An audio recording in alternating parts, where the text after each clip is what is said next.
Last 2 क्लासों में data की, एक तो हम सर बिग डाटा की कैरेक्टरिस्टिक्स देख चुके हैं, फिर हमने बिग डाटा के सोर्सेज देख लिए, हमने बिग डाटा में जो चैलेंजेस हैं उनको भी देख लिया। ऐसे ही था, 3 ही चीज़ें हमने देखी अब तक। अच्छा जी, आज हम एक स्टेप और आगे बढ़ रहे हैं जनाब। जब तक 2-3 चीज़ें हम ज़रा रिकॉल कर लें।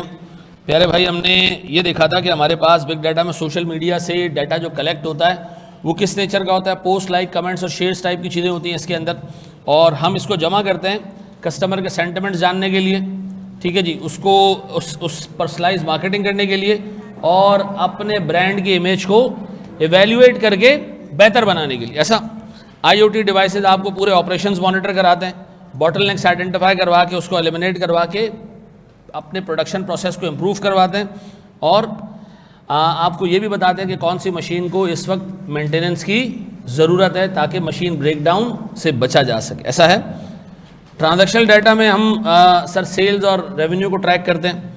हम अगर एक मैन्युफैक्चरिंग कंपनी की बात करें, रिटेलर की बात करें, डीलर की बात करें जो गुड्स और सर्विसेज बेचता है, तो बिग डाटा से उसको ये भी पता चलता है कि उसकी कौन सी प्रोडक्ट ज़्यादा बिक रही है और कौन सी कम बिक रही है। जो ज़्यादा बिक रही है उसकी डिमांड ज़्यादा है, उस पर स्लाइटली प्राइस इंक्रीज़ करके अपनी प्रॉफिटेबिलिटी बढ़ा सकता है, ठीक है जी। और जो प्रोडक्ट कम बिक रही है उसको थोड़ा सस्ता करके एक मार्केट कॉम्पिटिटिव बना सकता है। और इसी तरह सर जिस प्रोडक्ट की सेल ज़्यादा हो रही है उसके इन्वेंट्री के डिसीजन जो है वो अकॉर्डिंगली लेगा, वो उसको जल्दी जल्दी रिप्लेनिश करेगा।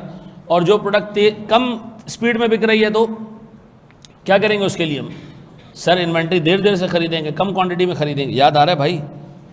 याद आ रहा है नहीं आ रहा है सर? फिर हमने मशीन जनरेटेड डाटा के बारे में पढ़ा था। वो सेंसर जो मशीन में लगे हुए हैं और वो इंटरनेट के थ्रू सेंट्रल सिस्टम से कनेक्टेड नहीं है, तो सर ये एक तो मशीन की रिपेयर के बारे में बताते हैं कि जी कब उसको रिपेयर की ज़रूरत है, यानी उसकी हालत बता रहे होते हैं। साथ साथ ये ऑटोमेशन को भी जो है वो सपोर्ट करते हैं, यानी बाज़ औक़ात ना सिर्फ वो मशीन की हालत बता रहा होता है बल्कि जहाँ उसको अप्रोप्रिएट लगता है वो एक्शन भी ले लेता है ताकि जो है वो मशीन ख़राब ना हो और हमारा प्रोडक्शन प्रोसेस चलता रहे। और सर चूँकि हमारा प्रोडक्शन प्रोसेस फ्लो में रहेगा तो हम सर अपने प्रोडक्शन को एफिशिएंट बना सकेंगे। और लॉजिस्टिक्स का मतलब है गुड्स का प्रोड्यूस होकर शुरू होना और एंड तक जाना, ये हमारी इंटरनल लॉजिस्टिक्स है, वो क्या रहेगी? बिल्कुल स्मूथ रहेगी। ऐसा है। मुझे एक बात बताएं, अगर आपको बेर मिनिमम ये याद है कि 4 सोर्सेज हैं और इनमें 2-2 लाइनें लिख लोगे तो लिख लोगे? ऐसा है। अच्छा मेरे प्यारे बच्चों, फिर हमने ये पढ़ा था चैलेंजेस को, याद आ रहा है? पहला चैलेंज क्या था हमारे पास? डाटा की क्वालिटी सर ख़राब, इनएक्यूरेट और इस तरह का डाटा आ सकता है सर इसके अंदर। फिर हम क्या करें जी, जिससे हमारे एनालिसिस अल्टीमेटली हमारे रिजल्ट्स और अल्टीमेटली डिसीजंस ख़राब हो सकते हैं।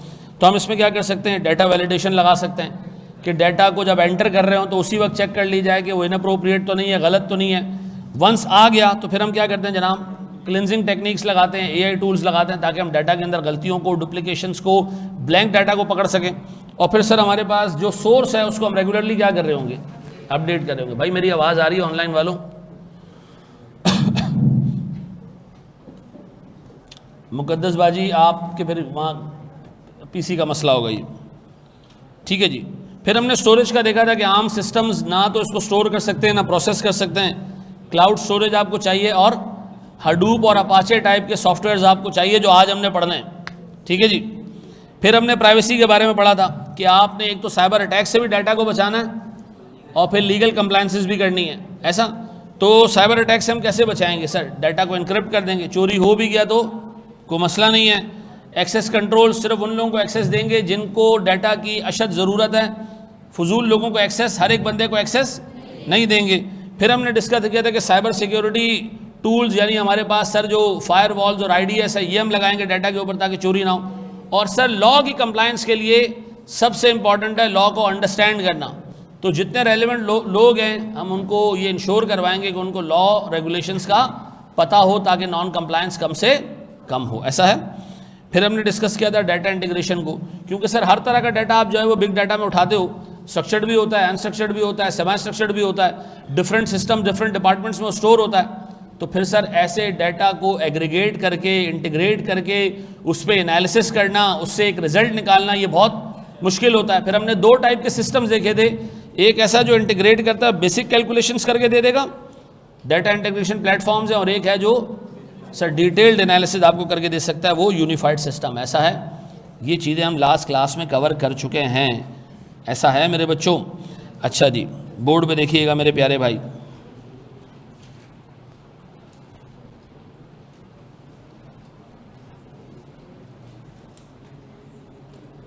यार आज कोई बातें नहीं करेगा, बिल्कुल खामोश बैठे रहोगे, जो सवाल पूछूंगा सवाल का जवाब दोगे, बाकी कुछ नहीं करना, ठीक है जी। आज हमने इस चैप्टर के मेन कंटेंट्स कवर करने हैं ताकि हम इसको कल ख़त्म कर सकें।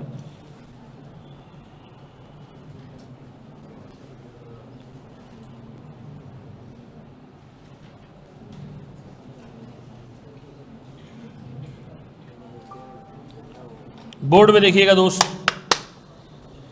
सारी चीज़ें छोड़ दें और बोर्ड पे देखें। देखिए हमारे पास 4 टेक्नोलॉजीज़ हैं जिनको हम डिस्कस करने जा रहे हैं।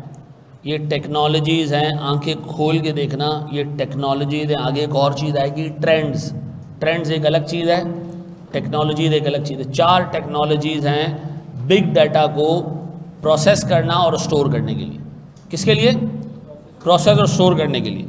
पहला हमारे पास फ्रेमवर्क है। अच्छा, एक चीज़ होती है फ्रेमवर्क और एक चीज़ होती है एप्लीकेशन। फ़र्क क्या है दोनों में? फ्रेमवर्क का मतलब होता है एक मैनुअल है पूरा का पूरा, सॉफ्टवेयर भी है साथ में मैनुअल भी है कि इसको चलाना कैसे, इस चीज़ का क्या मतलब है, इसका क्या मतलब है, इसका क्या मतलब है, पूरा फ्रेमवर्क है। एप्लीकेशन क्या होती है? छोटी सी एक एप्लीकेशन है जनाब, उसके अंदर इतनी लंबी चौड़ी चीज़ें नहीं है कि कौन सा बंदा क्या काम करेगा, किस तरह सिस्टम चलेगा, इनपुट क्या होगा, आउटपुट क्या होगा, ये चीज़ें नहीं है इसके अंदर। बस एप्लीकेशन है जो बस आपने सीख लेनी है, काम करना है, कोई डिटेल इसके साथ नहीं होगी। मुझे बताएं, फेसबुक एक एप्लीकेशन है या एक जो है वो है सर हमारे पास फ्रेमवर्क है, एप्लीकेशन है सर। ऐसा है, आप ऑरेकल लोगे पूरा फ्रेमवर्क है, ERP लोगे पूरा फ्रेमवर्क है। क्यों? वो आपको बताएगा कि इसमें कौन कौन से डिपार्टमेंट्स कनेक्ट हो सकते हैं, इसमें कौन कौन सा डाटा आप इनपुट करोगे तो रिजल्ट क्या आएगा। पूरा एक फ्रेमवर्क है, एक एक चीज़ मैनुअल, सारी की सारी चीज़ें, एम्प्लॉय ट्रेनिंग सब उसके अंदर मौजूद है। हडूप जो है ना वो एक ओपन सोर्स फ्रेमवर्क है, ठीक है जी। छोटी मोटी एप्लीकेशन नहीं है, बड़ा सारा सेटअप है सर। ये अगर आप अपनी कंपनी में हडूप को इम्प्लीमेंट करवाओगे, ये करेगा क्या? ये आपको कहेगा पहले तो बेटा जरा जाओ अपने बिग डाटा के हिसाब से कंप्यूटर्स ले आओ, ठीक है जी। मिसाल के तौर पर सर हमारा एक इदारा है जो एक मल्टीनेशनल कंपनी है, इससे हमसे कहने हैं कि जाओ 70-80 कंप्यूटर्स ले आओ उठा के, ठीक है जी। अच्छी हार्ड ड्राइव्स वाले जिसके अंदर हम डाटा को क्या कर सकें, स्टोर कर सकें। ये सारा डाटा उठाएगा सोर्स से और इन 60 कंप्यूटर्स में बांट देगा। क्या करेगा? 60 कंप्यूटर्स में बांट देगा और फिर इन 60 कंप्यूटर से साइमल्टेनियसली प्रोसेसिंग करवाएगा और फिर प्रोसेसिंग करने के बाद उनको दोबारा एक जगह जमा करेगा और उसके बाद एक रिजल्ट आपको देगा कि जी आपके डाटा से ये एनालिसिस निकले। तो हडूप करता क्या है? ब्रेक कर देता है डाटा को, किसमें? स्मॉलर चंक्स में। और ये क्या कर रहे होते हैं? पैरेलल कंप्यूटर्स पे प्रोसेस कर रहे होते हैं। लेकिन आप देख रहे हैं खर्चा कितना ज़्यादा है इसके अंदर, ठीक ठाक बड़ा खर्चा है। ऐसा ये सिर्फ एक छोटी सी एप्लीकेशन नहीं है, ये उन आपके 60 कंप्यूटर्स को कनेक्ट करेगा, किस एम्प्लॉय ने क्या काम करना है, किस तरीके से डाटा आएगा, किस तरीके से इंटीग्रेट होगा, किस तरीके से रिजल्ट बनेगा, सारी चीज़ें हडूप के अंदर मौजूद हैं। फेसबुक, याहू ये इसी तरीके से डाटा मैनेज करता है। मिनट मिनट पे फेसबुक पे पोस्टें आ रही होती, चीज़ें आ रही होती, तो उसको चेक करना कि इसमें कोई कॉपीराइट इशू तो नहीं है, कोई कम्युनिटी से रिलेटेड इशू तो नहीं है। ये हज़ारों कंप्यूटर्स पे डाटा प्रोसेस हो रहा होता है और हडूप क्या करता है? इन सबको जमा करके एक जवाब आपको देता है। ऐसा अब मुझे बताओ, ये डिस्ट्रीब्यूटेड डाटा प्रोसेसिंग है। आइंदा के बाद जब वर्ड सुनो डिस्ट्रीब्यूटेड डाटा प्रोसेसिंग, इसका मतलब क्या है कि एक सॉफ्टवेयर होगा वो आपके डाटा को उठाएगा और कंप्यूटर्स पे फैला देगा, जितने आपके ऑफिस जितने आपके जो है वो ज़रूरत के हिसाब से कंप्यूटर्स हैं। फिर क्या करेगा? उन सब पे जो है वो एनालिसिस होगा, सबके रिजल्ट जमा करेगा और एक यूनिफॉर्म एनालिसिस आपको दे देगा। ऐसा है। अब मुझे एक बात बताएं, हडूप में distributed storage and processing of very large database, ऐसा है। अब सुने, ये डाटा उठाएगा, सिस्टम्स में डालेगा, प्रोसेस करेगा, रिजल्ट देगा, इसमें क्या लगेगा? टाइम लगेगा। तो इसमें टाइम लगता है। हडूप एक रियल टाइम एनालिसिस करने वाला सॉफ्टवेयर नहीं है। ऐसा हडूप की सारी क्वालिटीज हो एक सिस्टम में और वो रियल टाइम एनालिसिस करके दे, उसको हम कहेंगे अपाचे स्पार्क। ऐसा ये हडूप जैसा ही है, ये भी क्या करता है, डाटा जमा करता है, सिस्टम्स पे फैला देता है सर, लेकिन सिस्टम्स पे जब फैलाता है ना, उसकी हार्ड ड्राइव तक जाने नहीं देता है डाटा, ये डाटा को रैम में प्रोसेस करवाता है। अब रैम की स्टोरेज देखिए कितनी छोटी होती है as compared to hard drive. RAM की स्टोरेज क्या है, कम है, लेकिन सर रैम में प्रोसेस करने का रीज़न ये है कि ये मेमोरी में इसलिए प्रोसेस कराता है ताकि रियल टाइम प्रोसेसिंग पॉसिबल हो सके। तो ये करता क्या, ये डाटा उठाता है, सारे कंप्यूटर्स की रैम्स में डाटा डाल देता है, वहीं प्रोसेस होता है, ऑन द स्पॉट जवाब आ जाता है। लेकिन आप सोचें इसके लिए कितनी बड़ी कंप्यूटिंग पावर चाहिए होगी, ऐसा है नहीं है। ये हडूप से ऑलमोस्ट 300-400 टाइम्स ज़्यादा फास्ट होता है, लेकिन कंप्यूटिंग पावर भी इसको ठीक ठाक चाहिए। ऐसा अब मुझे एक बात बताएं सर, हडूप और उसमें फ़र्क क्या है? रियल टाइम और वो रियल टाइम नहीं है सर, उसको कहते हैं बैच प्रोसेसिंग। आराम से प्रोसेसिंग करके फिर आपको रिजल्ट्स देगा। वो ऊपर प्रोसेसिंग किस में करवाता है, हार्ड ड्राइव में करवाता है, ये प्रोसेसिंग किस में करवाता है, रैम्स में करवाता है। ऐसा ये क्या कह रहा है जनाब, processes data in real time in RAMs, ठीक है जी। यूजेस मशीन लर्निंग टूल्स, यानी एआई का बेहतरीन इस्तेमाल इसके अंदर पॉसिबल है, हो सकता है। रियल टाइम के अंदर आपको बगैर एआई के हिसाब किताब नहीं मिलेगा। वो डाटा को एनालाइज करना और मिनट्स में रिस्पॉन्ड, सेकंड्स में रिस्पॉन्ड करना। फिर work across cluster of computers, ये भी work across cluster of computers ऐसा है। अब मुझे एक बात बताएं, आपने नेटफ्लिक्स पे एक फ़िल्म सर्च की जी, बाजीगर, उसके नीचे वो आपको फ़ौरन एक रिकमेंडेशन में फ़िल्म देगा, डर फिल्म भी देखें आप, क्यों, इसी हीरो की है, इसी तरह का रोल इसने प्ले किया, ठीक है जी। फिर एक और फिल्म, ये जो इमीडिएटली आपको वो आपकी वॉचिंग हैबिट के हिसाब से चीज़ें दे रहा है, मिनट्स के अंदर, सेकंड्स के अंदर, ये क्या है, ये अपाचे स्पार्क है सर, जो आपको क्या कर रहा है, सेकंड्स के अंदर इंफॉर्मेशन दे रहा है। सर एक बैंक है, ट्रांजैक्शंस का डाटा आए जा रहा है, मिलियंस ऑफ ट्रांजैक्शंस बैंक की आए जा रही हैं, और जैसे ही उसको नज़र आता है कि मिस्टर सो एंड सो, जो कि महीने के 5-5 हज़ार रुपये ज़्यादा पैसा विड्रॉ नहीं करते, एकदम से 1.5 लाख की विड्रॉल आई है, वो कैसे उसको रोकेगा, कैसे पता चलेगा? अपाचे स्पार्क से वो करता, ये सारा डाटा उठाता है, दे रोको यहाँ पे यार, ये इस बंदे का जो है वो मामला इस तरह आ रहा है, 5,000 निकालता है, आज कितने निकाल रहा है, लाख रुपए, इसको कॉल करो। तो मुझे एक बात बताएं, बिग डाटा के साथ रियल टाइम प्रोसेसिंग सिर्फ अपाचे स्पार्क में पॉसिबल है, ऐसा है, ये बात भेजे में बैठती है। अच्छा जी, अब मुझे एक चीज़ ये बताएं, इन दोनों सॉफ्टवेयर में अगर डिफरेंस लिखने को आए तो लिख दोगे? अच्छा, आगे बढ़ते हैं जनाब जी। मेरा बच्चा, रियल टाइम ही डिफरेंस है, एक ही डिफरेंस है, ये डाटा हार्ड ड्राइव में प्रोसेस करता है, ये सर ये रैम में प्रोसेस करता है। अच्छा मुझे बात बताओ, क्वालिटी ऑफ प्रोसेसिंग किसकी अच्छी है? क्वालिटी ऑफ प्रोसेसिंग का मतलब है डिटेल्ड एनालिसिस कौन करता है? वो हडूप करता है, क्योंकि सर वो टाइम लेता है सर चीज़ों के ऊपर, और ये क्या करता है जनाब? अच्छा आपको मैं बताता हूँ आपकी किताब में इसके बारे में कितना लिखा हुआ है, ठीक है। अच्छा जी, फिर है नो एसक्यूएल डाटाबेस। क्या है जनाब? डाटाबेस भाईजान ये सिर्फ स्टोरेज का है। नो एसक्यूएल डाटाबेस में सिर्फ डाटा स्टोर होता है, प्रोसेसिंग नहीं होती। नो एसक्यूएल डाटाबेस में से हमारे पास डाटाबेस था, एसक्यूएल डाटाबेस। एसक्यूएल क्या था? Structured query language. क्या मतलब? हमारे डाटाबेस में याद आ रहा है स्टूडेंट का डाटा फलाना, स्ट्रक्चर्ड डाटा होता था। डाटाबेस में आमतौर पे स्ट्रक्चर्ड डाटा होता है, जिसमें आप प्राइमरी की लगाते हो, फॉरेन की लगाते हो, फिर आप डाटा ढूंढने के लिए जब सर वो कमांड लिखते हो कि जी मुझे बताओ कौन सा स्टूडेंट है जो फेल भी हुआ है, फीस भी पे नहीं की है। एक तो बेगैरत ऊपर से बदमाश, तो वो क्या करता है? आपको फॉरेन से डाटा निकाल के दे देता है। भाई वो स्टूडेंट बताओ माशाल्लाह जिसने सारे पेपर्स पास किए हैं, फीस भी वक्त से दी है, शरीफ आदमी है और नेक आदमी है, वो क्या करेगा? डाटा रिट्रीवल आसान क्यों होता है स्ट्रक्चर्ड डाटा के? सर इसलिए कि यार स्ट्रक्चर्ड डाटा में फॉरेन की, प्राइमरी की, ये सारी चीज़ें लगी हुई होती हैं, और वहाँ से डाटा रिट्रीव करना काफ़ी आसान है। स्ट्रक्चर्ड है सर सारी चीज़, आप उसको कमांड दोगे वो डाटा निकाल के दे देगा। लेकिन सर मुझे एक बात बताएं, अगर आपके डाटाबेस में तस्वीरें हों, मूवीज़ हों, ठीक है जी, वीडियोज़ हों, कमेंट्स हों, लोगों के अनस्ट्रक्चर्ड डाटा मौजूद हो, तो आप ये तो नहीं निकाल सकते कि अब्दुल कादिर ने जो हमारे गालियाँ लिखी है वो ज़रा निकाल के दे दो, वो नहीं निकाल के दे सकता। या वो तस्वीर निकाल के दे दो जिसमें फलां जो है वो मॉडल मौजूद है, नहीं सर नहीं निकाल के दे सकता सिस्टम। उसके लिए में क्या चाहिए होगा ना? NLP तो सिर्फ अल्फाजों के लिए होता है ना। नहीं अब मैं पहले इसके एसक्यूएल को एक्सप्लेन कर दूँ ना। नो एसक्यूएल एक डाटाबेस है, अब डेटाबेस है, अब डेटाबेस के अंदर चीज़ें सिर्फ क्या होती हैं, स्टोर होती हैं। अब मुझे बताओ, इससे आप तस्वीर निकाल सकते हो? ये पता करता क्या है, एक तस्वीर, जो तस्वीर होती है, अभी आगे हमने पढ़ना है एसक्यूएल, पूरा हमारे पास डेटाबेस का चैप्टर है।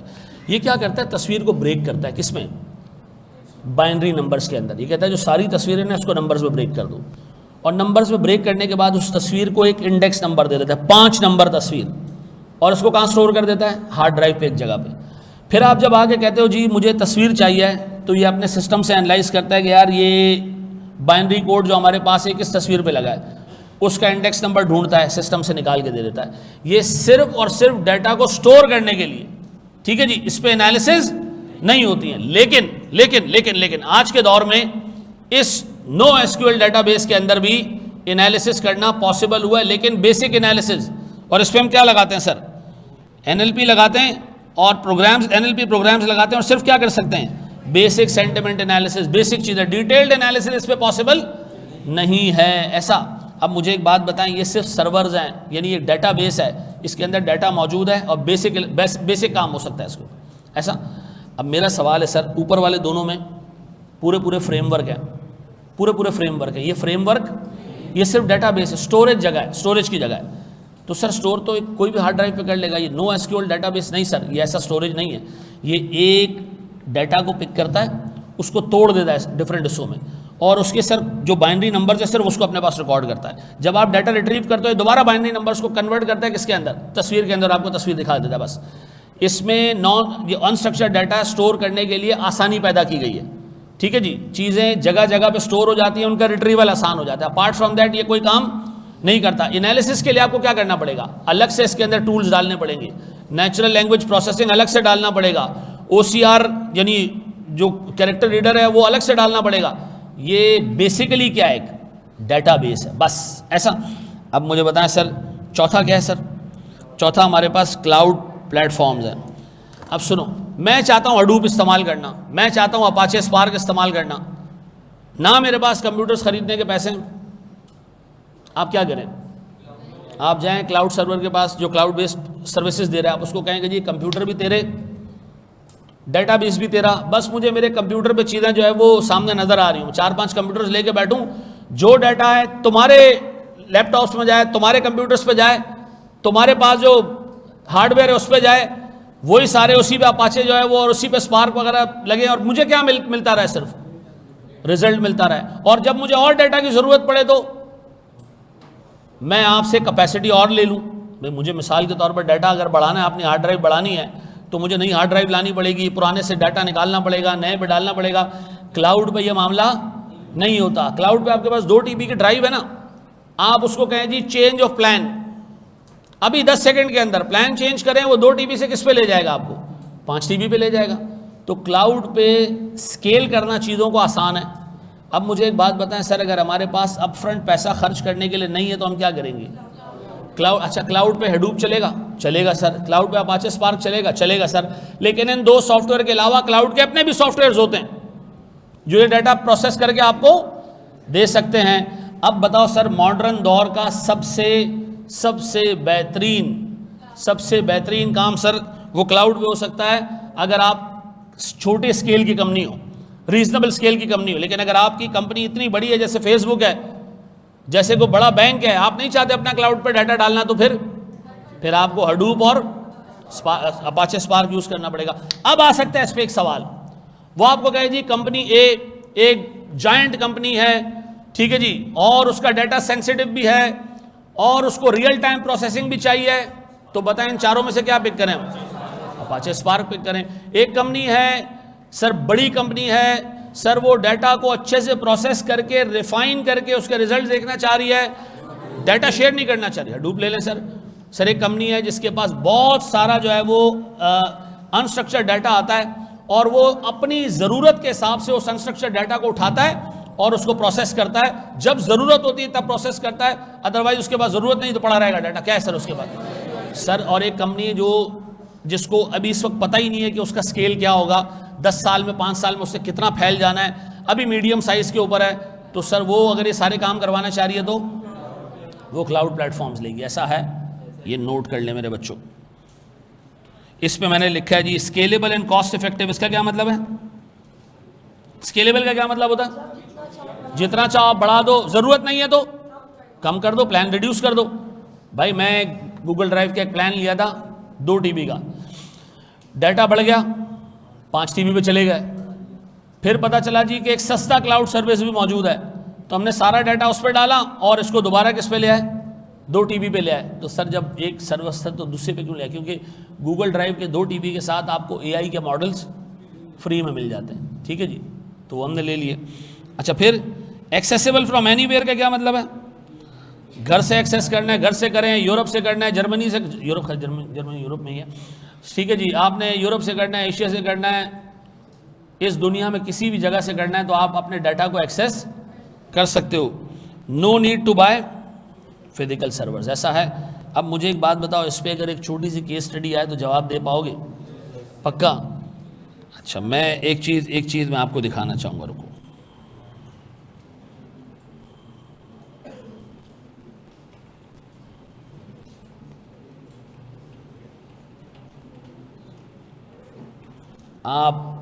आप चेक करें सर, के बात करते हैं इस पर, रुक जाओ। ज़्यादा सिक्योर का मतलब ये कि आप डाटा किसी थर्ड पार्टी के हाथ में दोगे तो इसके रिस्क तो हमेशा रहेंगे ना यार। वो ज़्यादा सिक्योर, ठीक है।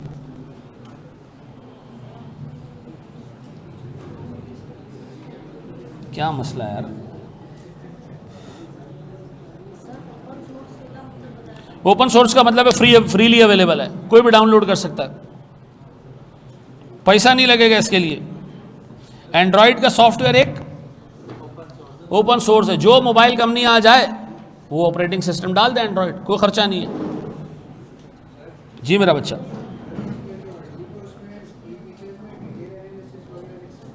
बिल्कुल लिख सकते हो। मैं भी आपको बताता हूँ आपसे एग्जामिनर चाह क्या रहा है, ज़रा अगर आप मुझे 1 मिनट देंगे ना तो मैं आपको बता पाऊंगा कि क्या बाबर आजम के स्टैट्स आ रहे हैं।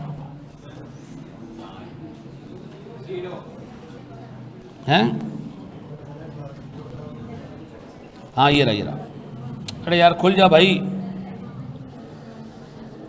NLP का मतलब होता है नेचुरल लैंग्वेज प्रोसेसिंग।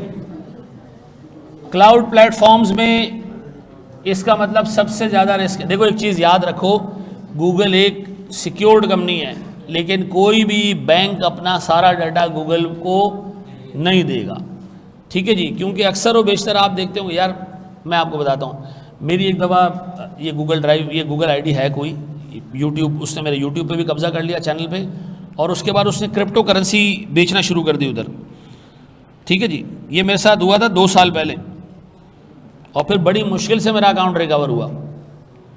तो उसके बाद मैंने अपने सारे बैंक्स के कनेक्शन हटा दिए इससे। मैं अपना सिर्फ मैसेज के ऊपर देखता हूँ, छोटा मोटा अकाउंट है तो उसको यहाँ देख लेता हूँ।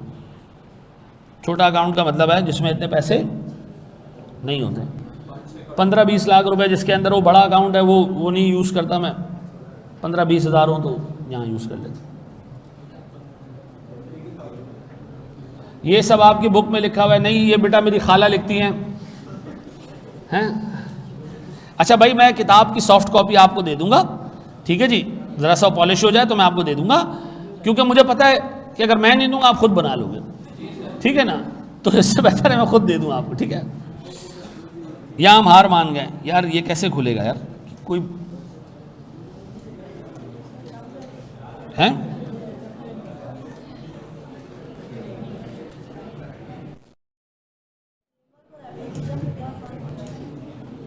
एप्लीकेशन एक छोटा सॉफ्टवेयर फ्रेमवर्क के अंदर सब कुछ मौजूद होता है, किस तरह चलेगा, उसके manuals, training manuals, obviously software है।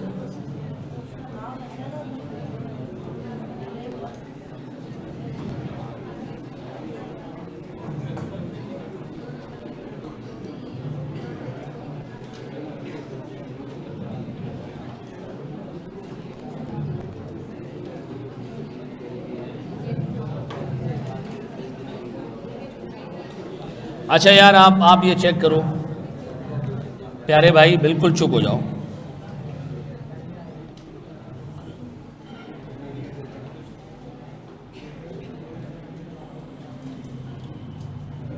आप ये चेक करें, ये आपकी किताब में लिखा है बस।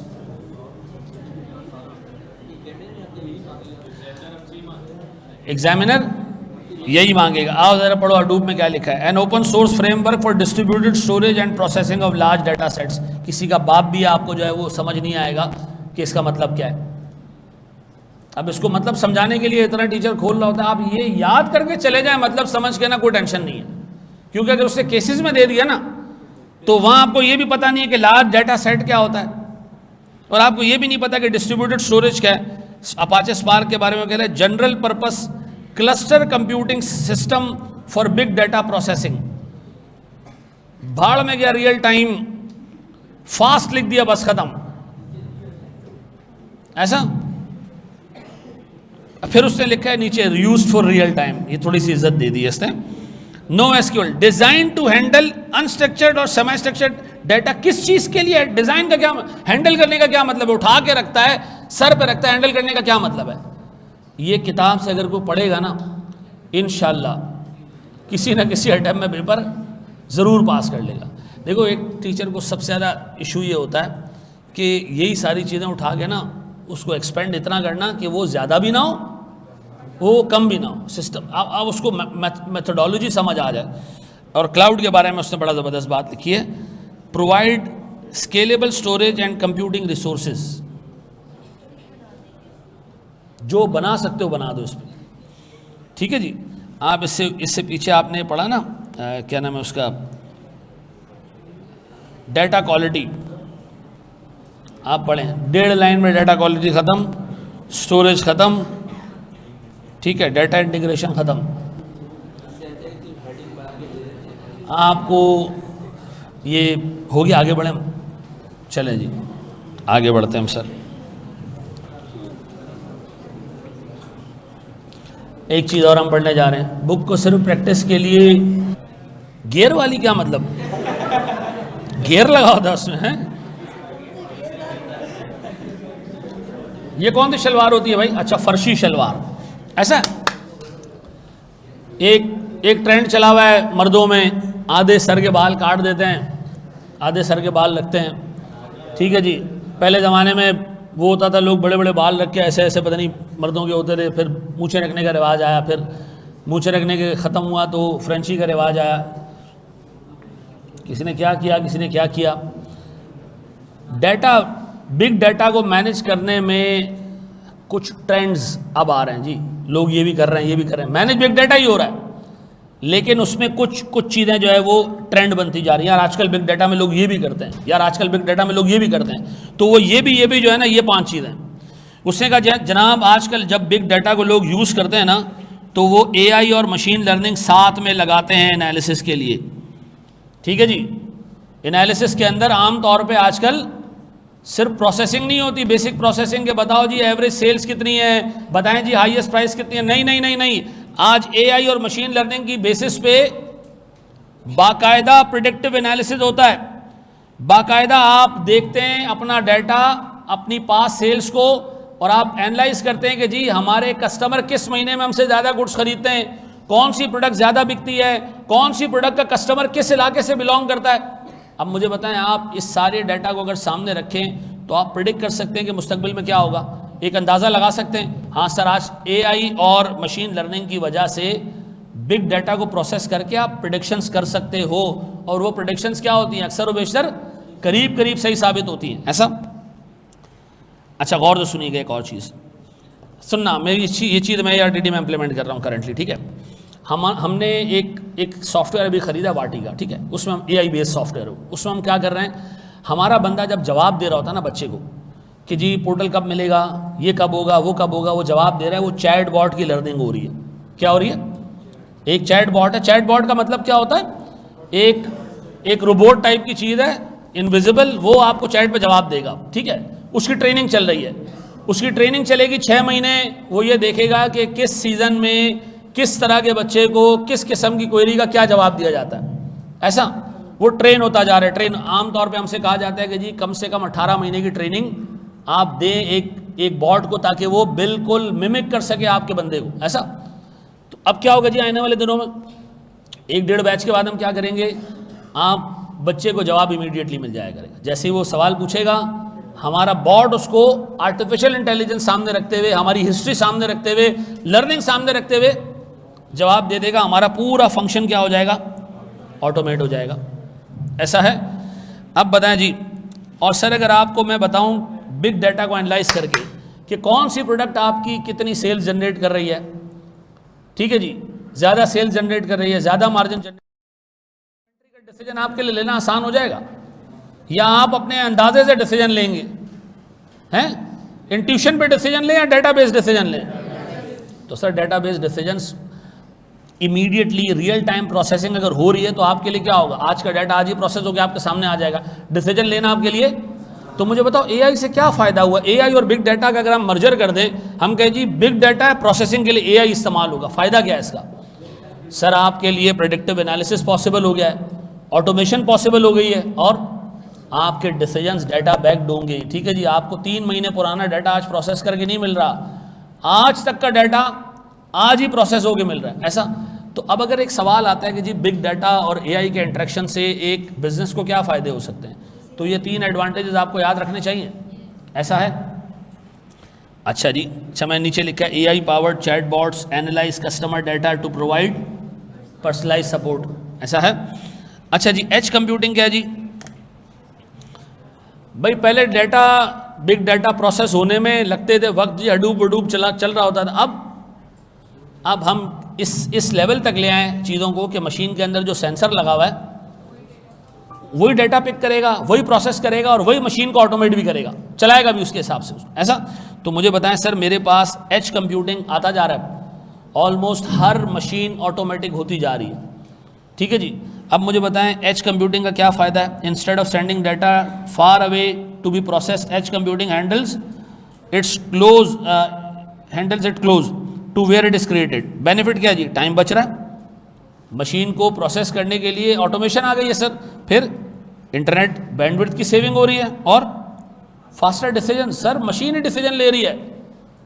सुबह मुझे एक बच्चे ने बड़ा ज़बरदस्त सवाल भेजा, उसने कहा जूसर के अंदर जो सिस्टम लगा होता है, आप बटन दबाएं, जूसर गर्म हो जाता है, बंद हो जाता है, तो ये आईओटी है? ये सेंसर है। क्यों? इंटरनेट पे थोड़ी भेज रहा है डाटा, वहां प्रोसेस होगा, फिर वो जूसर को कहेगा बंद हो जा बेटा। ये मशीन सेंसर है ना। अब बताओ क्या इस मशीन सेंसर में मशीन को बंद करने की सलाहियत है? हाँ, तो इसका मतलब है इसमें प्रोसेसिंग भी हो रही है डाटा की, और अगर प्रोसेसिंग हो रही है तो ये एज कंप्यूटिंग की एग्जांपल है। ऐसा तो सर जहां डाटा जनरेट हो, वहीं प्रोसेस हो, वहीं उसमें जो है वो एक्शन लेने की सलाहियत भी हो, तो हम उसको क्या कहेंगे? ये एज कंप्यूटिंग है सर। फायदा क्या एज कंप्यूटिंग का? जल्दी काम हो रहा है सर, देर से काम नहीं हो रहे, डिसीजन जल्दी लिए जा रहे हैं, इंटरनेट की बैंडविड्थ की सेविंग है। ऐसा। अब मुझे एक बात बताएं सर, 2 पॉइंट्स हो गए, आपसे सवाल पूछ सकते हो एआई और बिग डाटा के इंटरेक्शन के फ़ायदे क्या हैं? ऐसा। अच्छा, तीसरी चीज़ डाटा डेमोक्रेटाइजेशन, ये क्या होता है ज़रा बोर्ड पे देखना दोस्त, सारी चीज़ें छोड़ो। देखो एक कंपनी में बजट बनता है ना, सुनना ज़रा गौर से। एक बंदा है सेल्स डिपार्टमेंट का बंदा, ये बजट बनाता है कमरे में बैठ के और कहता है मैं इंशाअल्लाह ताला 5000 यूनिट बेच के दिखाऊंगा अगले साल। ठीक है जी। प्रोडक्शन वाला बंदा जिसको गुड्स प्रोड्यूस करनी है, वो बैठ के सोच रहा है मैं इंशाअल्लाह ताला 6000 यूनिट्स प्रोड्यूस करूंगा। फिर मटेरियल वाला बंदा जिससे मटेरियल ख़रीदना है, वो अलग बैठ के सोच रहा है कि मैं 7000 यूनिट का मटेरियल अरेंज करके दूंगा। एचआर वाला बंदा अलग बैठा हुआ बजट बनाने के लिए। ऐसा। फिर ये सारे मिलेंगे कहाँ पर? एक जगह मिलेंगे। ऐसा, एक जगह बैठेंगे ये, फिर ये बुलाएंगे आईटी वाले को, आईटी वाले बाबा आ जाओ, ज़रा बताओ कि ये जो हमने बजट्स बनाए सही बनाए नहीं बनाए? आईटी वाला बंदा कहेगा in the light of data, ठीक है जी, ये जो सेल्स का डाटा है ये सही नहीं है, हमें लगता है कि सेल्स इंशाल्लाह अगले साल 7500 यूनिट हो पाएगी। In the light of data इसके हिसाब से बजट बनने चाहिए। In the light of data आपको प्रोडक्शन थोड़ी सी ज़्यादा करनी चाहिए क्योंकि शायद इससे भी ज़्यादा बिक जाए। In the light of data material Pakistan में इंपोर्ट होना बंद हो गया है, तो आपको बड़ी मुश्किल से मटेरियल मिलेगा, तो आपको ज़रा स्ट्रगल करनी पड़ेगी। अब मुझे एक बात बताएं, सारी बातें इनको कौन बता रहा है? आईटी वाला बंदा आकर डाटा तो सर अगर एक काम ये हो जाए कि इन सारे लोगों के पास एक डैशबोर्ड आ जाए जिसमें ये अपनी पसंद का जो हिस्टोरिक डाटा है, जो डाटा है सर बिग डाटा का प्रोसेस होकर जो आ रहा है वो इनको मिलता जाए, आसान भाषा में हो, तो आपको नहीं लगता ये सारे अपने पास से जब बजट बना रहे होंगे तो सारी चीज़ें इनके पास मौजूद होंगी हैं? बाद में इंटीग्रेट करना चीज़ों को, बाद में चीज़ें एडजस्ट करना, इससे बेहतर क्या होगा कि हर बंदे को रियलिटी का पता होगा कि बाहर क्या चल रहा है, हर बंदा अपना बजट जो है वो बिल्कुल तरीके से बना पाएगा। ऐसा है या नहीं? तो डाटा डेमोक्रेटाइजेशन करता क्या है कि बिग डाटा को एनालाइज करने के बाद जो रिजल्ट्स आते हैं ना, उनको वो आसान भाषा में एक्सप्लेन करके एक डैशबोर्ड पर डाल देता है। उस डैशबोर्ड को हर डिपार्टमेंट का हेड उठा के खोल के देख सकता है। ऐसा मैं बताता हूँ बेटा, अभी इस बंदे को तो निकालो क्लास से यार, रुक जाओ बेटा, ये मैं क्लास से निकालूंगा, सेशन से निकालूंगा आपको, रुक जाए बेटा जरा। एक है पेंटर की औलाद हमारे पास आई हुई है, ये पेंटर की औलाद है हमारे पास। नहीं माफ़ नहीं कर दे बेटा, क्लास का एनवायरनमेंट ख़राब होता है।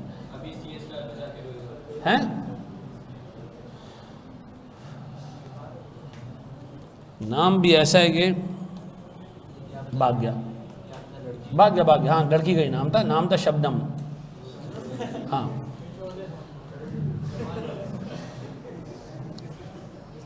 उसने बताया था कि आप मेरा नाम लेंगे भाई कहेगा छोड़ दें, हैं छोड़ दूँ?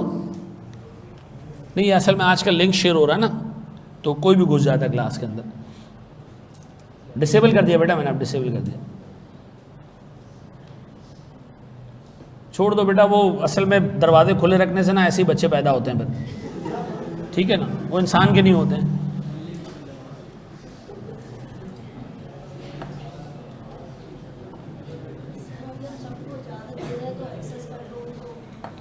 हाँ वेरी गुड सर। मुझे एक बात बताइए, डाटा सबके पास जा रहा है तो इसका मतलब है ऑर्गेनाइजेशन ने ये इवैल्यूएट कर लिया होगा कि हमारे लिए डाटा को लिमिटेड लोगों तक रखने से जो एडवांटेज मिल रहा है उससे ज़्यादा एडवांटेज डाटा को डिस्ट्रीब्यूट करने से मिल रहा है। तो ये ऑर्गेनाइजेशन इवैल्यूएट करेगी। अगर उसको लगता है कि नहीं भाई सेल्स वाले बंदे को ये डाटा नहीं पता चलना चाहिए, प्रोडक्शन वाले को नहीं पता चलना चाहिए, एचआर वाले को नहीं पता चलना चाहिए, तो ये रूल ये ट्रेंड नहीं आएगा, नहीं लेकर आएंगे। आजकल ये ट्रेंड लाने का रीज़न क्या है कि भाई सब लोग जो बैठ के इंडिविजुअल डिसीजंस भी ले रहे हैं वो वेल इन्फॉर्म्ड होने चाहिए। अल्टीमेटली आईटी वाला बंदा आके नहीं आपको डाटा खोल के देगा। सारा डाटा क्या होना चाहिए, हर एक के पास सिस्टम पे एक, अच्छा सारा डाटा नहीं होगा, सिर्फ क्या होगा, आपके पास एक डैशबोर्ड आ रहा है, उसमें मेन चीज़ें आप आराम से देख सकते हो। आपको आईटी वाले को बार बार बुलाने की ज़रूरत नहीं है। मुझे बताएं डाटा डेमोक्रेटाइजेशन करेगा क्या? ईजी एक्सेस दे देगा किसको? हर एक बंदे का मतलब हर भंगी चरसी नहीं, हर एक बंदे का मतलब है हर एक डिपार्टमेंट का हेड, सीनियर मैनेजमेंट लोग। ऐसा अब मुझे एक बात बताएं, इसके बाद क्या होगा? empowers employees to take decision using data और saves time by reducing dependence on tech teams। आपको बार बार आईटी वाले को बुलाने की जरूरत। अब मुझे बताएं पहले ट्रेंड मैंने आपको क्या बताया? एआई और सर बिग डाटा जो है वो अगर कनेक्ट होते हैं तो हमें क्या एडवांटेजेस होंगे? प्रेडिक्टिव एनालिसिस पॉसिबल होगा, और जी ऑटोमेशन पॉसिबल होगी, और जी डिसीजन दें। देखो मैं फिर आपको एक बात बताऊं, ये चीज़ें याद करनी है, फंसोगे पेपर में जाके अगर ये नहीं करोगे तो। अगर कोई बंदा आपको केस स्टडी आएगी कुछ याद नहीं करना, वो दूसरी अटेम्प्ट में फिर आपको दूसरी जगह से मशवरा मिलेगा, नहीं भाई याद करना था। ये पेपर डिज़ाइन ही इसी तरह किया गया है कि इसमें नॉलेज टेस्ट होनी है और लिमिटेड एप्लीकेशन टेस्ट होनी है, ठीक है जी। अच्छा फिर मुझे बताओ मेरे पास एज कंप्यूटिंग का फ़ायदा क्या है? टाइम बच रहा है सर, इंटरनेट बच रहा है और डिसीजंस क्विक हो रहे हैं। इसमें क्या फ़ायदा है जी? सारे एम्प्लॉयज़ के पास रेडीली अवेलेबल डाटा है, टेक टीम्स की ज़रूरत नहीं है, data sir data driven decision हर बंदा ले रहा है। Real time analytics, real time analytics का क्या मतलब है सर? हाथों हाथ डाटा एनालाइज हो रहा हो। तो मुझे एक बात बताएं, ऊपर आपने एआई वाली जो बात पढ़ी ये उसी की टेक्निकली रिपीटेशन है। ये कह रहा है जी अगर रियल टाइम एनालिसिस पॉसिबल है बिग डाटा के साथ जो कि आजकल है, ठीक है जी, तो इसका फ़ायदा क्या होगा? कुछ बिजनेस ऐसे हैं जिसमें आपके रिस्पॉन्स टाइम की बेसिस पे आपका सक्सेस रेट सेट होता है। जैसे एक ब्रोकरेज का बिजनेस है, एक ब्रोकर जब बैठ के ये देख रहा होता है कि मुझे कौन सा शेयर लेना है कौन सा नहीं लेना, तो सेकंड्स में मिनट्स में दुनिया चेंज हो रही है, ऐसा है या नहीं? तो मुझे एक बात बताएं, ऐसे बिजनेस जिसमें रियल टाइम डाटा की इंपॉर्टेंस है उसके लिए तो जन्नत है सर। तो वो कह रहे जनाब हेल्प बिजनेस रिस्पॉन्ड इंस्टेंटली, फिर कस्टमर एक्सपीरियंस अच्छा होगा। क्या मतलब? एक कस्टमर अभी एक मैं वेबसाइट पे से अपने लिए माउस ख़रीदने के लिए मैंने खोला उसको, एक वो है एक्सेसरीज करके कोई वेबसाइट है, आप उसको खोलें, आपको माउस दिखा रहा होगा, बराबर में दिखा रहा होगा people who bought mouse also bought this. ये कोई बंदा अंदर बैठा हुआ है? नहीं सर, रियल टाइम एनालिसिस है सर उसके, कि इस तरह के लोग जो आगे ये ढूंढ रहे होते हैं वो आमतौर पे ये भी लेके चले जाते हैं, ऐसा है नहीं? तो मुझे एक बात बताएं, फिर सपोर्ट्स फास्ट डिसीजन मेकिंग, जहां पर भी रियल टाइम एआई इस तरह की चीज़ें हैं, ये पॉइंट हमेशा आप बीच में डाल सकते हो, किस चीज़ की? फास्ट डिसीजंस को सपोर्ट करता है। तो रियल टाइम एनालिटिक्स का फ़ायदा क्या है? सर आपके डिसीजंस जल्दी हो जाते हैं, आपका बिजनेस अगर सर क्विक इन्फॉर्मेशन पे चलता है तो आपके लिए जन्नत है ही, और कस्टमर का एक्सपीरियंस अच्छा हो जाता है, ऐसा? दो चीज़ें हो गई। अब बताएं सर एथिकल डाटा यूजेज। भाई जब बिग डाटा आता है उसके साथ हर किस्म का डाटा आता है, तो आजकल ये ट्रेंड चलना शुरू हो गया है कि लोगों के डाटा को तमीज़ से देखते हैं, ठीक है जी, हर किस्म का डाटा नहीं उठाते, क्योंकि जिस तरह बिग डाटा के आने के बाद लोगों पे पेनल्टीज़ लगी थी, ठीक है जी, अब वो क्या करने लग गए हैं, इंसान के बच्चे बन गए। अब मुझे एक बात बताएं, गूगल आपसे डाटा लेता है, आपको पता है ना गूगल के सीईओ को बिठा के जो कांग्रेस ने उसकी बजाई थी ना, उसको मेन चीज़ इस चीज़ के ऊपर बजाई थी कि जब एक बंदे का मोबाइल बंद है, वो कॉल नहीं कर रहा, वो आपकी कोई एप्लीकेशन यूज़ नहीं कर रहा, आपका जो है वो सॉफ्टवेयर फिर भी उसको सुन रहा है, ऐसा क्यों कर रहा है? पेनल्टी लगी उसके ऊपर। और सर वो कह रहा था कि नहीं हम तो मार्केटिंग के लिए कर रहे हो। भाई तुम अपने प्रॉफिट कमाने के लिए कर रहे हो ना। वो कह रहे हैं हम यूज़र एक्सपीरियंस अच्छा करना चाहते हैं, कि वो जो सोच, यार ये कई दफ़ा मेरे साथ पास्ट में हुआ है। एक चीज़ हम सोच रहे हैं कि यार बच्चे के लिए मैंने वो क्रिकेट किट लेनी है, वो आप यकीन करें बातें बातें करते रहें, खोलें और फ़ौरन आपके सामने आ जाएगा क्रिकेट की किट। जूता लेना है, फ़ौरन सामने आ जाएगा, ठीक है जी। मैं आपको बता रहा हूँ, आप घर जाके एक्सपीरियंस, आप एक दफ़ा सिर्फ सर्च कर लेना गूगल पे, और फिर आप फेसबुक खोलें, सारी चीज़ें आपके सामने आ रही होंगी। ऐसे ऐसे जूते आ रहे होंगे। अभी सिर्फ मेरी बेगम ने इस मोबाइल पे सिर्फ सर्च किया, बर्थडे के लिए कोई अच्छा था स्पॉट हो जहाँ कोई 70-80 लोग आ जाए। अब मेरे पास वही आ रहा है, फलां लॉन, ढिमकाना लॉन, ये लॉन, वो लॉन। भाई मैंने कोई शादी थोड़ी करनी है यार, अभी आप कोई मोबाइल मेरा उठाए ना परेशान हो जाए। मेटा स्टिल डज इट हैं, कैमरा भी चल रहा होता है यार, पहले बताता।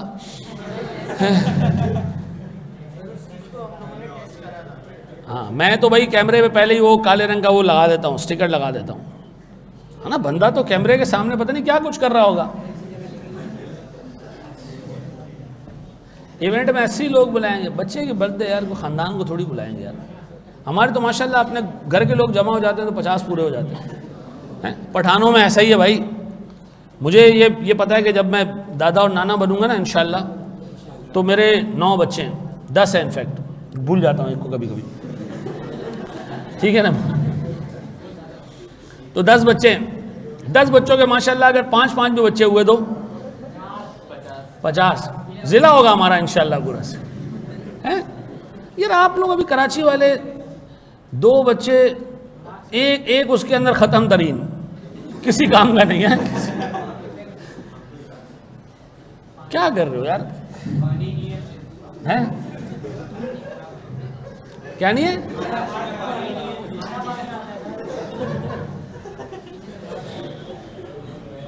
पैसे नहीं है 2 के लिए भी।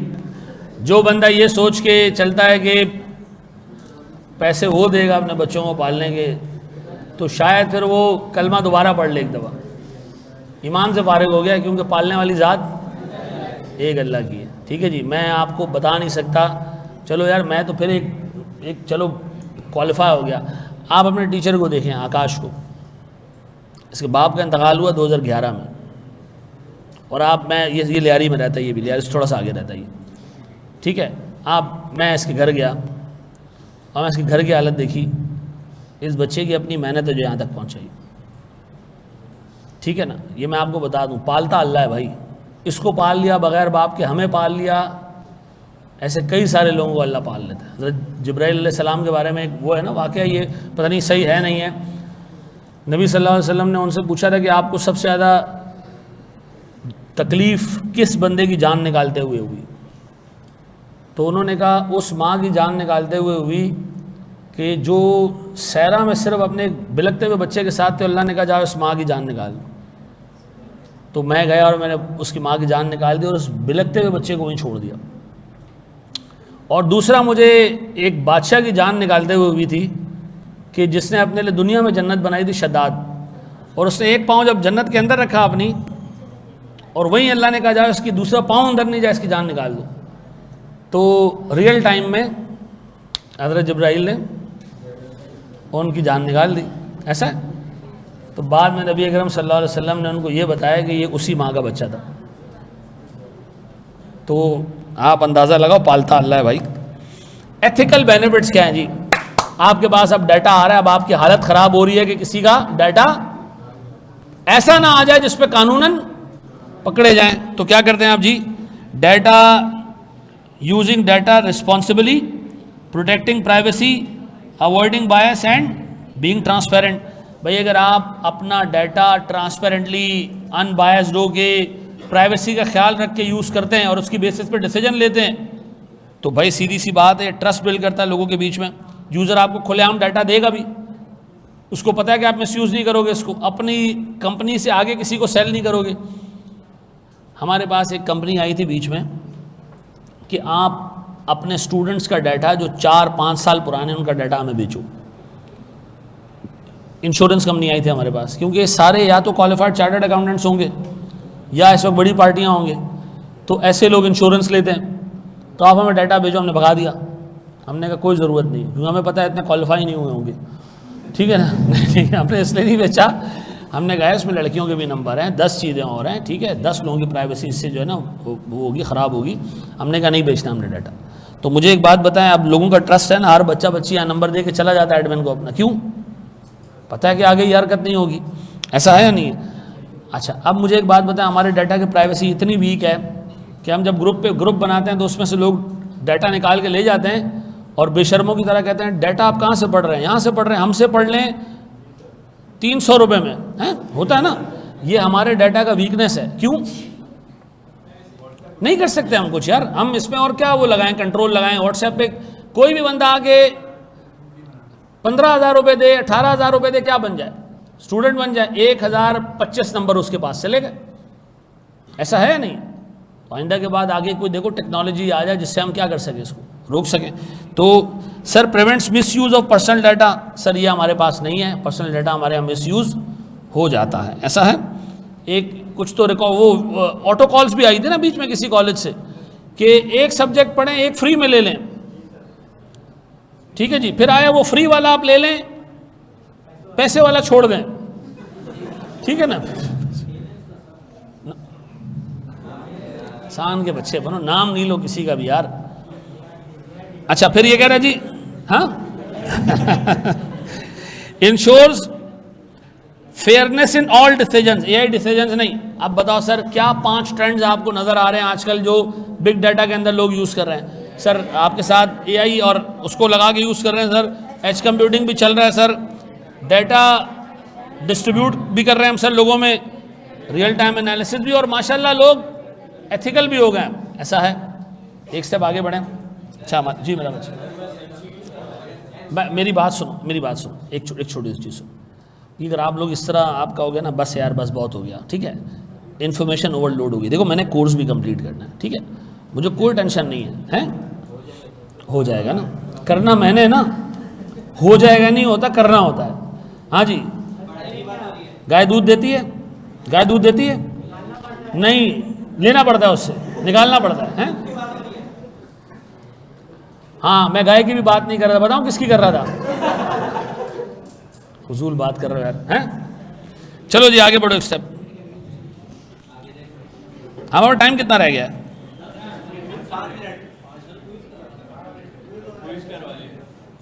क्विज तो हमने करना है यार, उसको जरा बुला के लेकर आओ।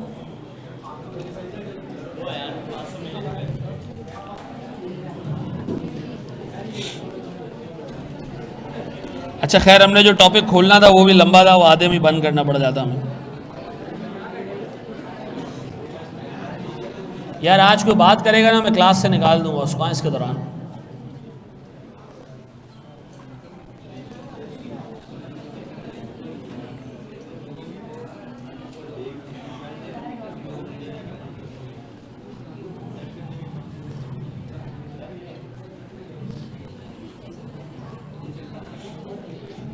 यार इसको ज़रा बुला के लेकर आओगे हुदैत को।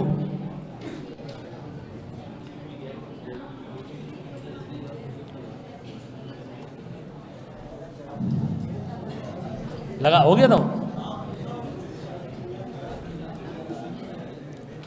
इसको किस तरह जाते हैं? चल जाए बस तरीके से। 18 से उदैत मेरा छोटा भाई है, उदैत मेरा टीए था, माशाल्लाह इस वक्त टीए भी हूँ भाई, टीए। टीचर है बहुत बड़े माशाल्लाह।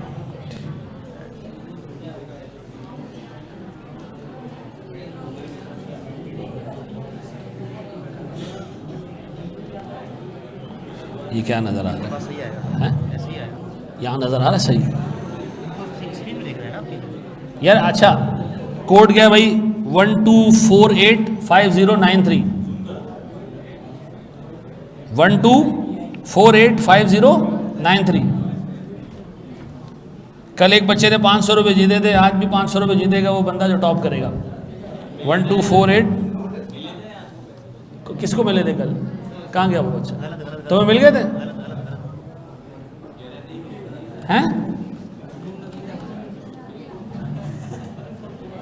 खर्च तुम पे किया था इससे?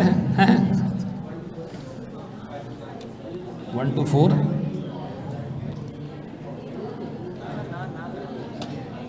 इसको बेचो यार, ये हाल है हमारे लैपटॉप।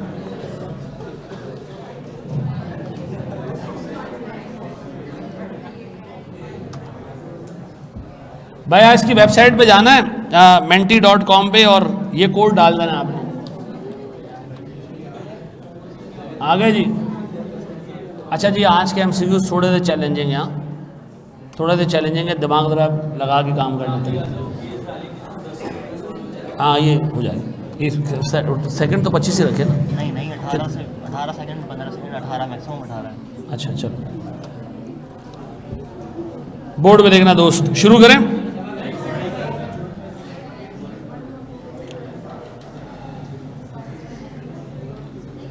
चलो जी, मेरे ख्याल में 100-125 बच्चा हो गया। अभी तक लॉगिन नहीं हुआ तुम्हारा?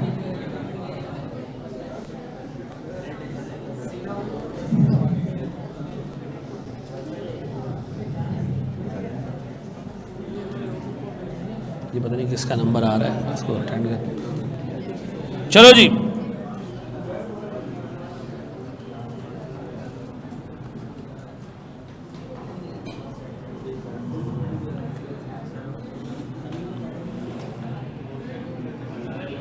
नजर नहीं आ रहा ना? नजर नहीं आ रहा? मोबाइल स्क्रीन पे भी नजर नहीं आ रहा? मोबाइल स्क्रीन पे भी नजर नहीं आ रहा है? जूम करके आ रहा है तो जूम करके कर लो ना यार।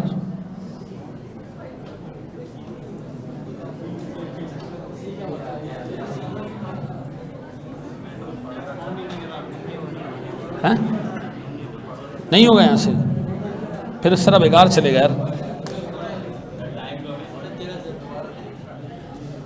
इसको फिर दोबारा कर ले, किसी और तरीके से कर लें इसको हम। नहीं, तुम लोगों को क्या नजर नहीं आ रहा साफ? क्या जूम करके नजर आ रहा है? चलो इसको हम कल से और बेहतर करते हैं। अब हम एक टॉपिक पढ़ लेते हैं। नहीं नहीं, अब नहीं नजर आ रहा। नहीं।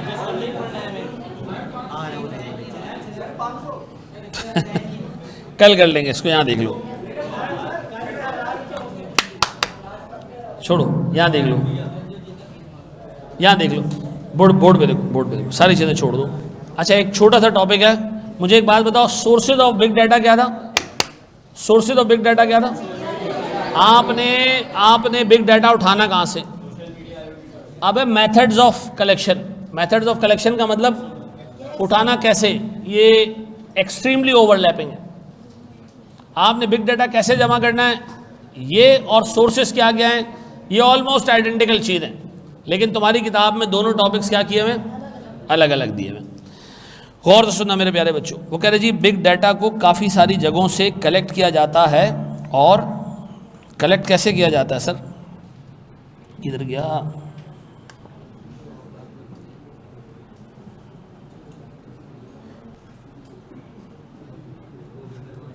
बस ये हमारे पास इसके 2 छोटे छोटे एरिया रह गए, ख़त्म करें इसको। बोर्ड पे देखना, बोर्ड पे देखना, सारी चीज़ें छोड़ दो, बोर्ड पे देखो। 2 तो एटलीस्ट हम कवर कर लेंगे। मुझे एक बात बताएं सर, एक बिग डाटा को जमा करने का एक तरीका है वेब स्क्रैपिंग।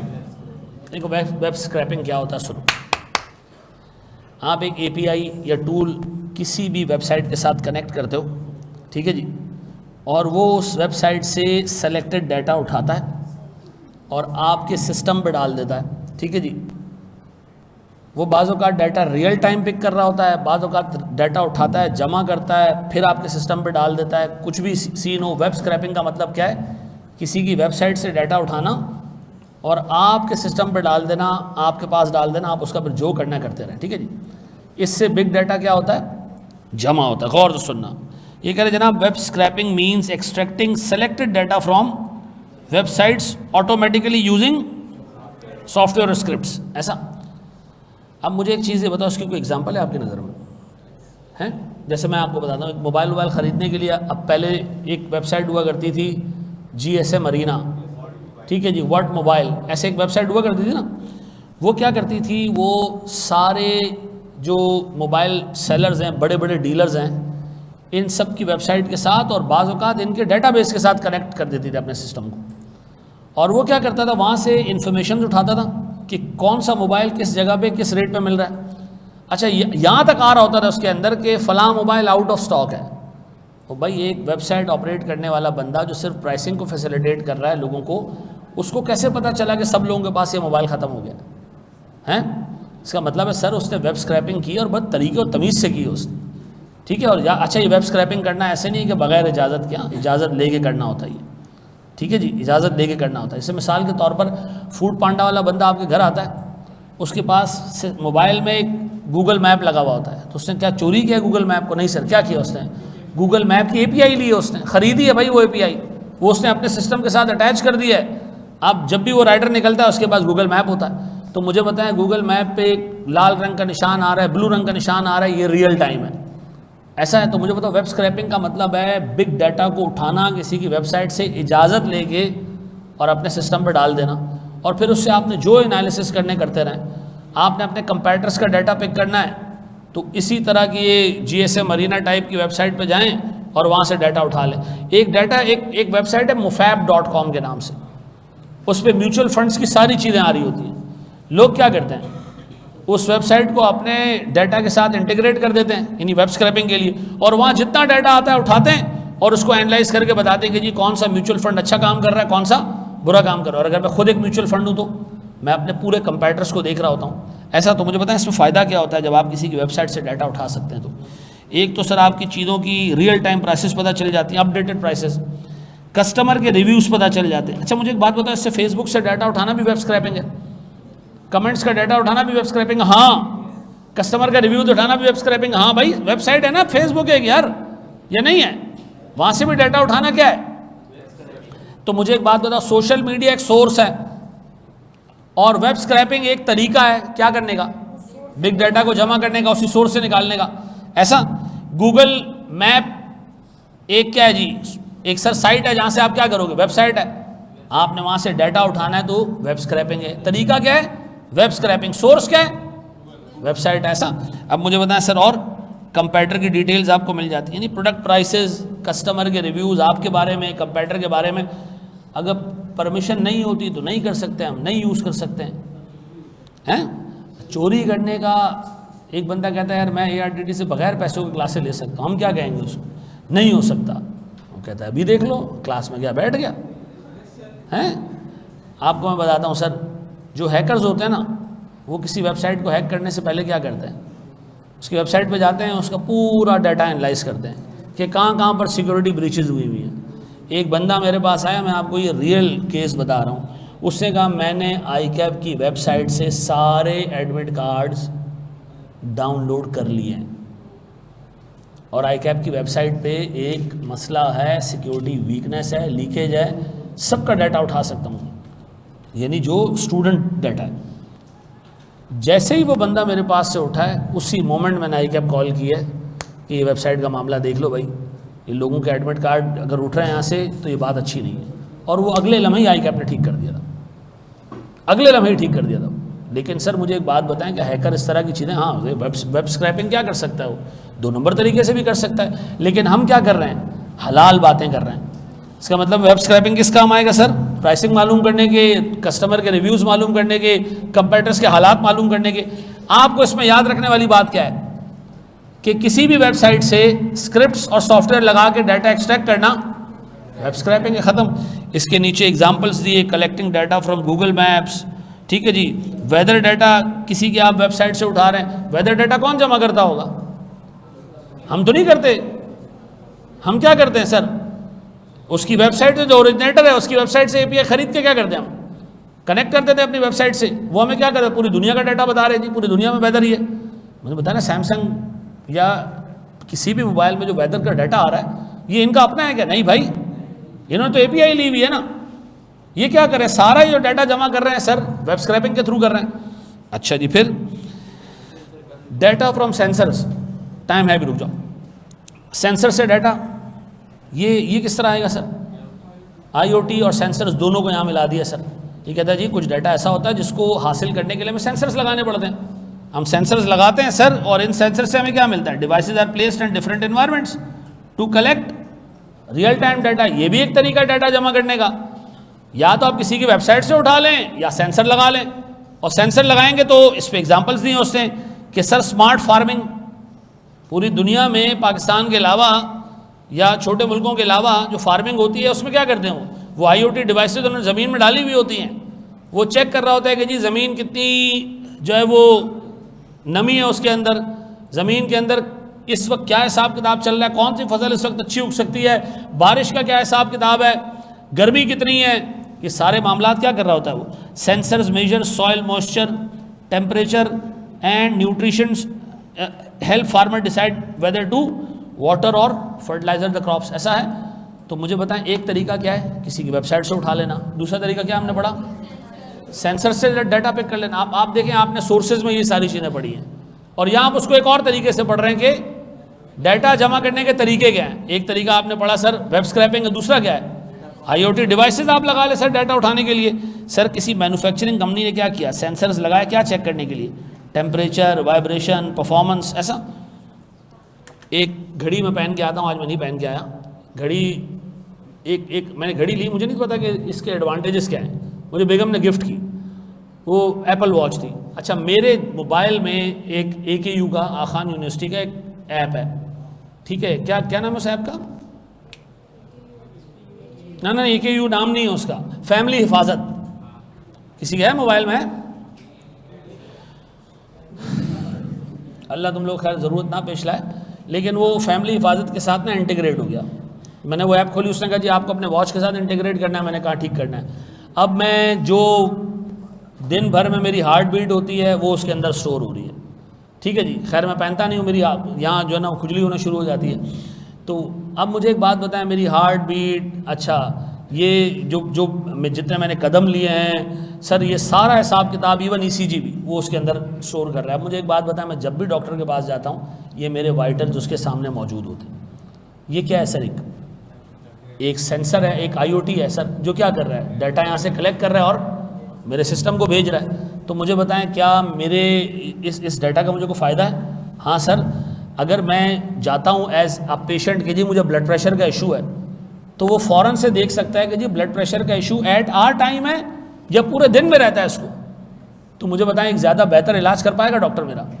तो मुझे बताएं, ये एक बिग डाटा कलेक्ट करने का सोर्स है, एक बिग डाटा कलेक्ट करने का तरीका है कि आप लोगों के हाथ में रिस्ट बैंड बांध दें सर, और वो जो ये IoT डिवाइस बांध दें, ये आपको डाटा देता रहेगा। पहला तरीका हमने क्या पढ़ा, किसी की वेबसाइट से चीज़ें उठा लेना। दूसरा तरीका जी IoT डिवाइस लगा दें। तीसरा तरीका है लॉग फाइल्स। सुनना, लॉग फाइल्स क्या होती हैं? फरिश्ते बैठे क्या लिख रही हैं? आपके अमाल लिख रहे हैं, अमाल करने के बाद लॉग फाइल्स का भी यही सीन है। लॉग फाइल्स, लॉग हिस्ट्री को कहते हैं। लॉग फाइल्स का मतलब है हिस्टोरिकल इवेंट्स की डिटेल्स। आप सिस्टम पे लॉगिन हुए, लॉगिन हो जाएंगे, एक लॉग बन जाएगा। आप फलां वेबसाइट पे गए, आपने क्लिक किया, आपने फलां डाटा कॉपी किया USB में, ठीक है जी, सिस्टम क्रैश हो गया दरमियान में, ये सारी चीज़ें कहाँ रिकॉर्ड हो रही होती हैं? लॉग फाइल्स में। तो लॉग फाइल्स हिस्टोरिकल डाटा है, इवेंट होने के बाद का डाटा है सर।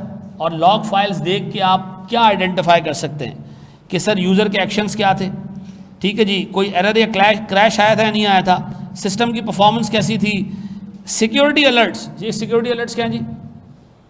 सिस्टम को कितनी दफ़ा हैक करने की कोशिश की गई, ये सारी चीज़ें कहाँ से आती हैं? लॉग फाइल से आती है। लेकिन लॉग फाइल्स एक ऐसी चीज़ है जो आपके सिस्टम की होती है, ठीक है जी। इससे आपको इंटरनल डाटा, इंटरनल इवेंट्स जो हुए होते हैं वो क्या मिल जाते हैं आपको, उनका हिसाब किताब मिल जाता है। तो मुझे बताएं, एक cyber security firm monitors system logs from a company's firewall to detect hacking attempts.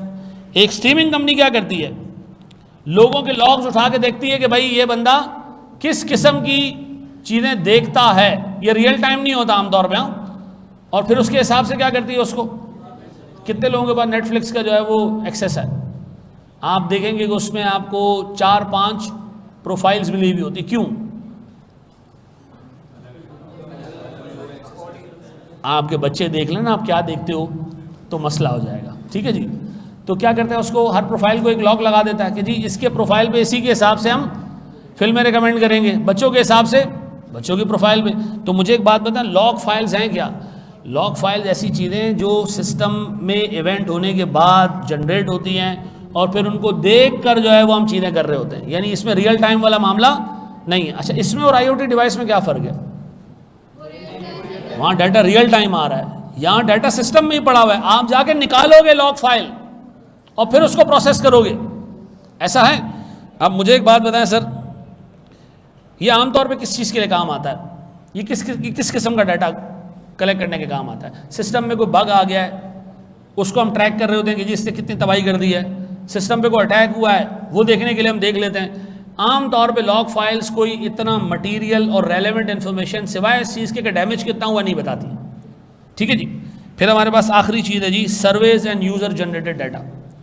इससे भी आप जमा कर सकते हो बिग डाटा। क्या करो जी, आप बुलाओ सर अपने कस्टमर को, सर्वेस कराओ, पोल्स करवाओ, फीडबैक फॉर्म्स भरवाओ, लोगों से रिव्यूज़ लो, ठीक है जी।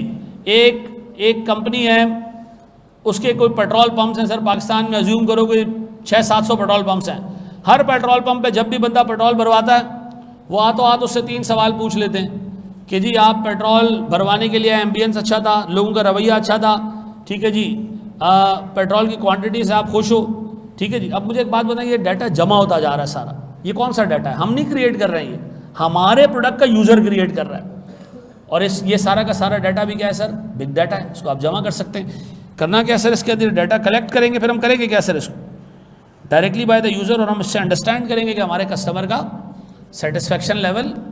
अब मुझे बताओ यार, ये 4 चीज़ें आपकी किताब में 4 लाइनों में लिखी हैं, ये रही आपकी किताब, किधर गई? नहीं, घर से नहीं देखो तुम, हर चीज़ तो मैं ही दिखाएंगे हम, रुक जाओ। ये सोर्सेज आ गया, ये आ गया जी, ये आधे पेज के ऊपर वेब स्क्रैपिंग, ठीक है जी। Web scraping refers to extracting data from website, ठीक है जी, data from sensors, log files और सर्विस। 2 लाइनों में लिखी है मैंने। फिर भी इस पे आज के बाद तो मैं बुरा लगने लगूंगा कि यार छोटी सी चीज़ को इतना बड़ा करके पेश किया, नहीं लेकिन ज़रूरत है। मुझे बताएं जी, सोर्सेज और इसमें क्या फ़र्क है? सोर्सेज का मतलब है कहाँ से डाटा उठाना है, और मेथड्स का मतलब है कैसे कैसे उठाना है। सोर्सेज क्या क्या थी? सोशल मीडिया था, और एक एक करके नंबर 2 सर IoT डिवाइसेस और मशीन रिलेटेड डाटा था, और सर फाइनेंशियल ट्रांजैक्शन रिलेटेड था। ये क्या है जी? Sir web scraping, sir website से डाटा उठाना, सेंसर्स के अंदर वो दोनों कवर हो गए, IoT और मशीन, और फिर लॉग के अंदर सर हमारे पास ट्रांजैक्शनल डाटा को आप कह सकते हैं, लेकिन आमतौर पे लॉग्स निकलती है मशीन की चीज़ों की, ठीक है। और सर्वेज कर लोगे मैनेज। हमारे पास इसमें सिर्फ एक चीज़ रह गई है, कल की क्लास में वो चीज़ मैं कवर कराऊंगा और मैं कुछ केस स्टडीज़ कराऊंगा कल की क्लास में, ठीक है। तो फिर ये चैप्टर हमारा कल इंशाअल्लाह ताला ख़त्म हो जाएगा, डन है। थैंक यू जी। जी मेरा